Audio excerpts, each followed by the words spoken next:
light here in today's conversation that the family of Edwin Kipruto, also known as Chiloba, was speaking to journalists yesterday, and they were dismissing false reports, according to them, that he was member of the Gay Society of Kenya. However, let me start off by saying good morning.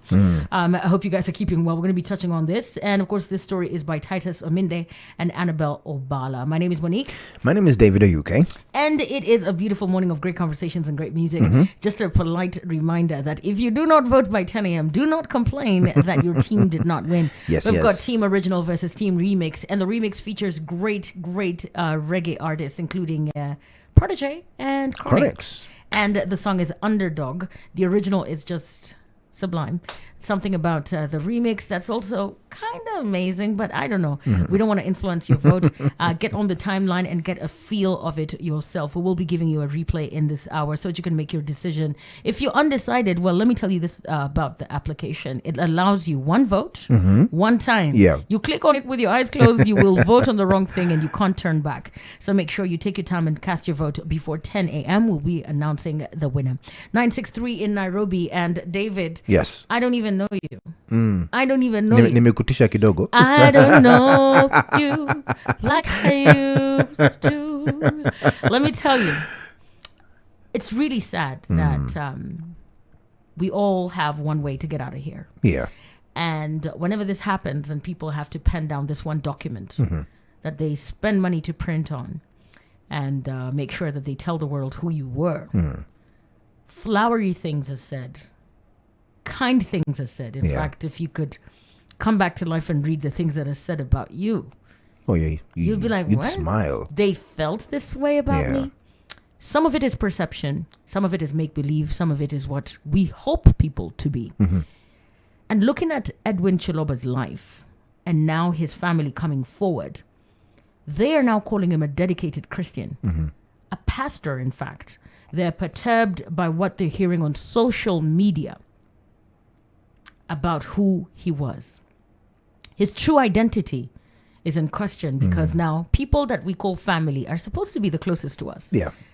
Your family should know everything about you. They've seen you grow.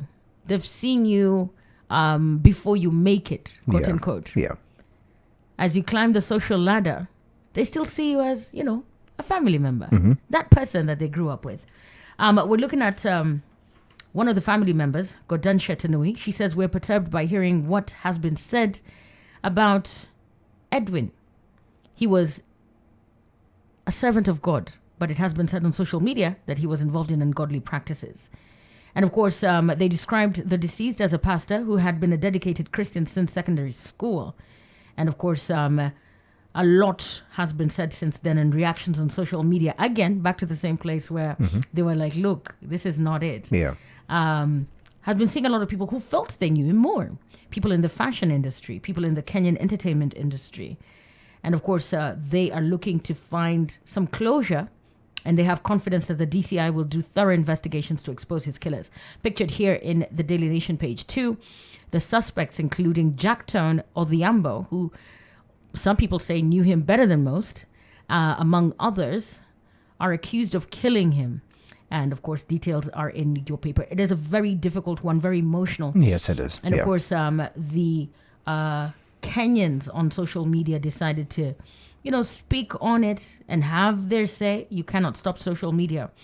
And of course, the family here is saying, look, we hear a lot of things, but he was a leader from his childhood to university, claiming that his death has exposed the family to issues that they never knew about him. And of course, this particular lady, the cousin, she has criticized social media users for being insensitive to the agony of the family, and they're going through quite a lot. She's quoted here saying, Edwin was an obedient son who grew up in church. If you want to know more about his spiritual life, go to St. Francis Kimuron in Elgeyo Marakwet County, where he was a renowned pastor who ministered to many souls as the servant of God. He was the fourth year student at University of Eldoret, studying fashion and design, and was described as a polite, caring, and law-abiding brother by his sister Gladys Kiptor. She regretted that social media users had tainted his image. And of course, what you call facts, they call rumors. Yeah. Yeah. I think first things first is condolences to them because, it can be lost in this whole story that there's family involved in all of this. And the trauma of seeing, your cousin, your relative, somebody that you grew up with, and finding out that, has been killed.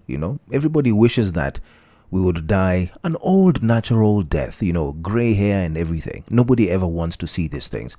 So, of course, first of all, condolences to them or for that. On the issue of social media being social media will always be social media. It is a horrendous place. It can be used for great stuff, but the psychology of it is what some of us were taught in media school. What bleeds leads. The more negative you are, the faster you will trend, the faster your stuff will be seen. So it's a very negative place, and no family ever wants to see that. But it brings into question, who really was this gentleman? Because on one front, the family is even saying he was a renowned pastor. That statement for me is very telling because, one, it doesn't mean that he was young, because you can't be, in primary school and being a pastor. It means that he was a little bit older. It means that this is probably even in recent times. And then on the other side, there's pictures of him for years, and even almost just, admitting that he is gay. So sitting here, I would be very confused if I was the family, validly, because you're seeing pictures, you're seeing all these things, but you're like, but this is the same guy who was here a couple of months back, maybe a year back, a few years back, doing this. So is it that he was lying to us? Is it that he is both? What is it? And how well did they know him? Did they sit down together? Did they have conversations about his life, his goals, his ambitions, and who he is? Interestingly, when you mention family and the definition of it, people of the same family will have a totally different breakdown of the word. That's true. And the closer you are biologically, the assumption is that, they have the privilege of understanding your ins and outs. As we grow, we change. We evolve. That's true. We discover different things and different interests. But then, again, with family, there's strong bonds of love.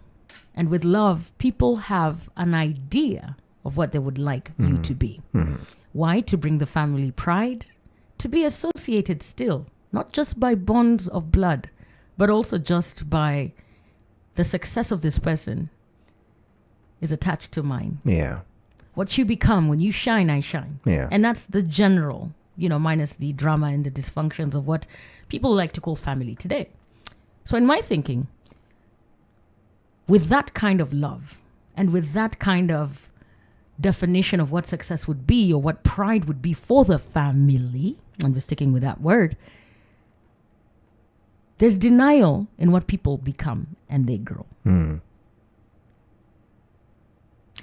And this has affected young adults today, where choosing a different path can have your family totally closed out from what you've chosen to be. True.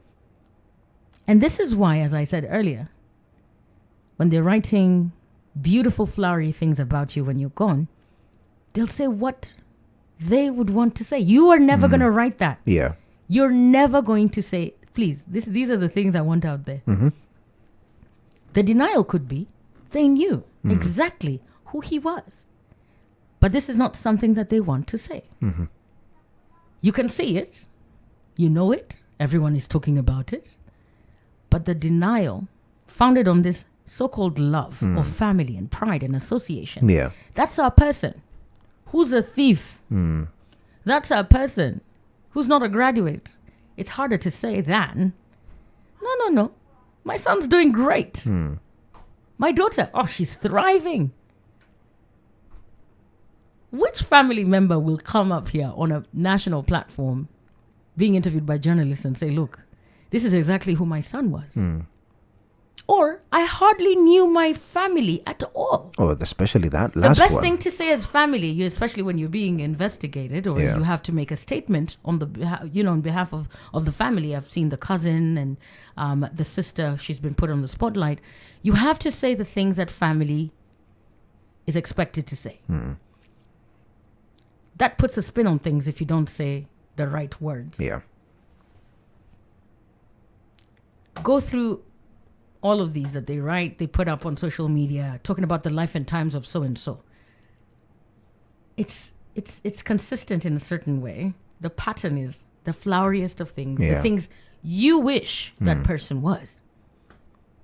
Based on social media, because this is where the late was living his life in terms of pushing his career as a fashion designer. Most of his fans knew him on social media. That's where he did his business. So I'm also questioning, did the family know this? Did they know how much he loved fashion?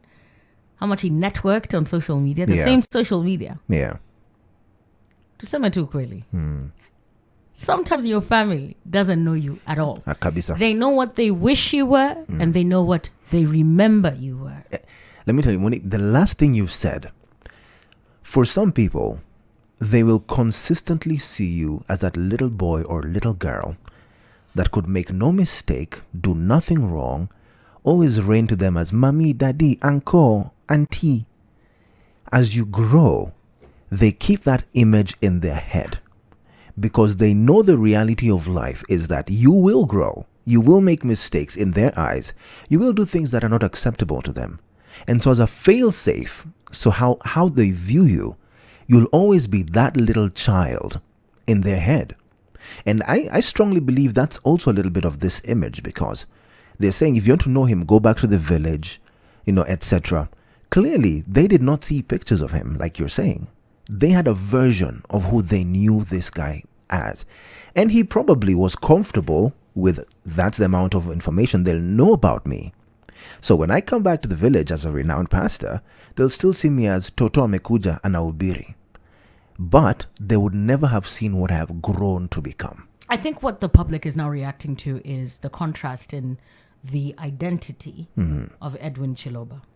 The mystique around it is, okay, well, I'll tell you, the social media relatives, the ones that... Or the aunties. All the people that felt they knew him, they called him family. He was a great person, and they had more to say about him than people that are his biological relatives. Yeah. Moving forward, I think the question this morning should be, how well do people know you? And how much are you disclosing to your family as you grow? Yep. Because I'm not even the same person I was yesterday. And are we living our authentic lives, or are we living the lives of what our relatives would want us to live? This article on page 2 of the Daily Nation has the sentiments of the family of Edwin Chiloba, sounding very personal, referencing places and the journey of his life. It holds water.